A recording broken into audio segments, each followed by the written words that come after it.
about, Dr. B. Thank you very much for inviting me to this wonderful evening. When I first received this invitation and when my colleagues in my office said you're going to be speaking at a high table dinner, everyone was very impressed and they thought that I was coming to Hogwarts. And I'm delighted to see that actually, while this is not Hogwarts, you have a phenomenal building, you have a wonderful space, and it's sustainable, it's environment friendly, and it's beautiful to see this hall that you're all in. So congratulations to all of you for being in this wonderful place. Dr. Liao was telling me about this tradition that you have of a high table dinner once a month, which again is a really impressive tradition that you have.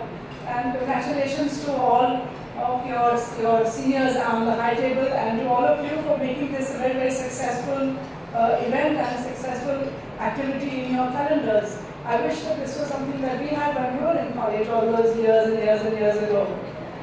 So now, I've been in Hong Kong these last 5.5 years. And I visited Hong Kong University quite often actually. I've been, sort of to a few buildings on top. I come here to a symposium that we conducted last year. Even came to a literary festival that you had sometime last year. So it's been actually a very, very wonderful experience each time I've come to this university. But first time I'm here, and thank you very much for having me over here. So now when I was invited by Dr. Liao and Professor Liao to speak to you tonight, I wondered what should I speak to you about? What is it that I should talk to you about? And as I was just explaining to Joy just now, my major in the university, my first major was history. So let me start with a little bit of history. I thought I should take you back a little in history, and so I can talk to you a little about what happened in the past. When I was born, all those many decades ago, the world's population was 2.8 billion. And now, looking around the room, I can imagine that most of you are at an average around 20 years of age. So if you were to look at what the world's population was 20 years ago, it was 5.9 billion people. So that was a number that you might not have known when you were born, 5.9 billion people. Today, only 20 years later, that number has gone to 7.5 billion. So just calculate, what was it 20 years ago when you were born, and what is it today? 7.5 billion. The numbers have been increasing exponentially, in fact, right now. But equally alarming, and in fact it's a huge number, between 1970 and 2012, the populations of fish, of mammals, reptiles, birds, and amphibians decreased by 58%. Coming to the present, what do we have? If you look at the news every day, you will hear, and you will have social media, you will see the news. Antarctica hits record highs of temperatures recently. NASA data shows that 2016 was the warmest year on record globally. Carbon dioxide rates have been reaching 410 ppm thresholds on a regular basis. And then let's look ahead. What lies ahead? The world's human population is expected to be 8.5 billion in 2030 and go up to 9.7 billion by 2050. All of this is what you are going to experience and inherit, in fact, going forward. If current trends continue, Earth is on course to see 75% of present species become extinct in the next few decades. Now, all these factoids sound too removed from our daily lives, don't they? They're all sort of someone else's problem happening somewhere else. But actually, they're not. We're all of us living in a world which is a very big world, but it's all happening on a very small planet. If every one of us was to continue to live the way in which we do, we actually need 3.9 Earths to survive to fulfill our resource needs. And this actually brings me to my next point. Every species on Earth is part of an integral part of the ecosystem, of the circle of life. And we actually, most of us in our daily humdrum lives or exciting lives, don't really recognize that. Let's take a look at this food that we've had today. And thank you very much for a wonderful meal. It's been a delightful and a delicious meal, and every course has been enjoyable. And we should thank not just Hong Kong you and all of you for hosting me and doing this wonderful meal. We should thank the farmer who's provided this dinner to our tables. But there's also another very, very lowly beast, another very lowly creature that actually brought this dinner to our tables. It's the bee. And the bee that has pollinated 1 in every 3 bites of food that we have eaten today. And don't recognize that, we don't realize that. These are small and very indispensable farm workers that have actually been disappearing since the 1990s. It's either pesticides that kill them. Some even say that this is, some electromagnetic waves that derange them from their daily pollinating activities. In China, I've heard, and I don't know if this is true, someone mentioned this to me anecdotally. It's possible that it is true because they've seen a huge decline in the number of bees. Farmers have been hand pollinating trees. Now just picture a farmer carrying a pot of pollen and paintbrushes in hand and going and pollinating flowers and trees as they go by. Now, it sounds wonderful, you could paint a nice interesting picture with that, but actually it's physically not possible that farmers spend so much of their time pollinating because that's something that bees can no longer do because bees are no longer around. So this is something that is happening even to us and in fact a threat to our food on our tables right now. Let me move on to, in fact, I've visited 6, not 7, but 6 continents around the world. And let me take you to one that I went to just recently, Antarctica. And it's really one of the most magnificent places that I saw. I saw animals, I saw penguins, I saw whales, I saw seals. And the wonderful thing was that none of them feared human beings. Not one of these creatures feared us. And that was because we haven't done bad things to them in recent times.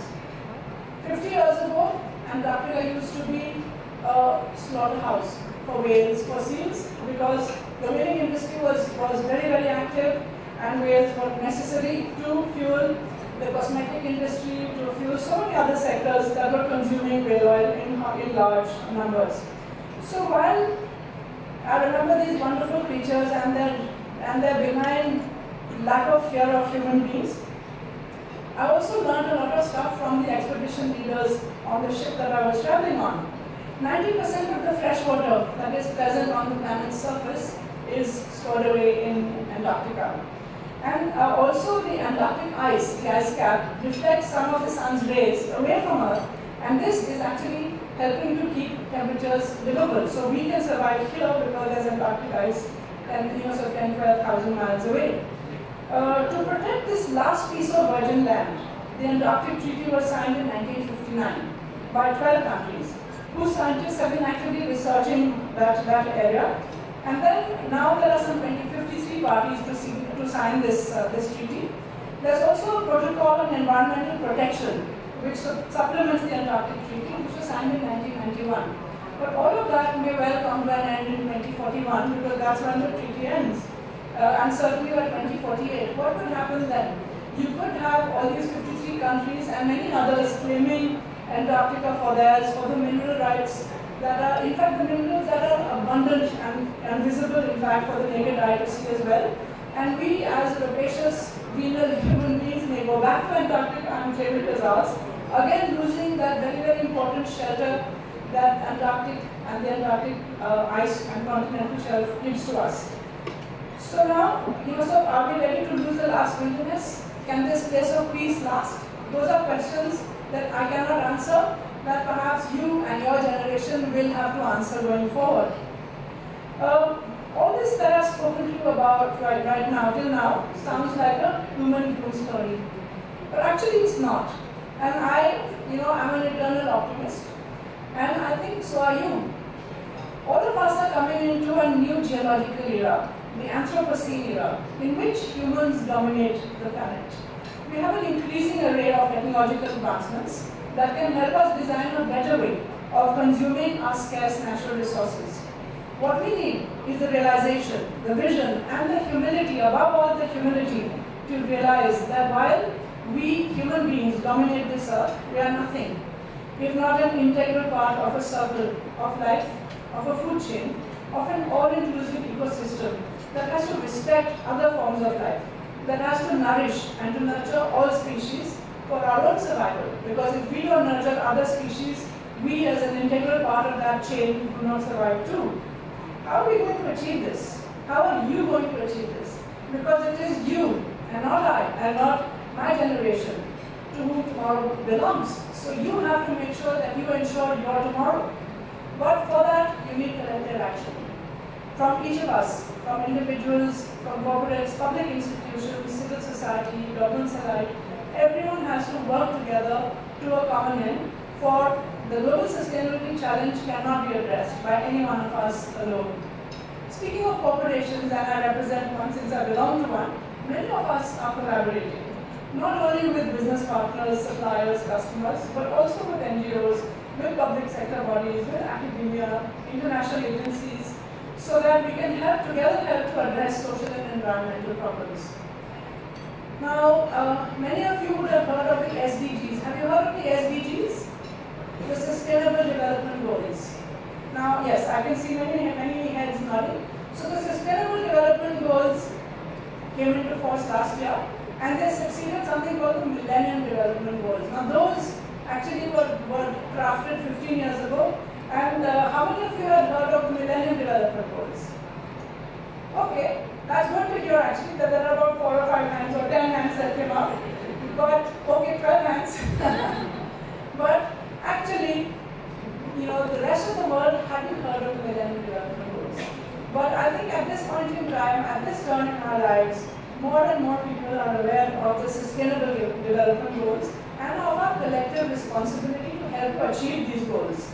The SDGs outline the priorities that the world needs to focus on to achieve sustainable development by 2030.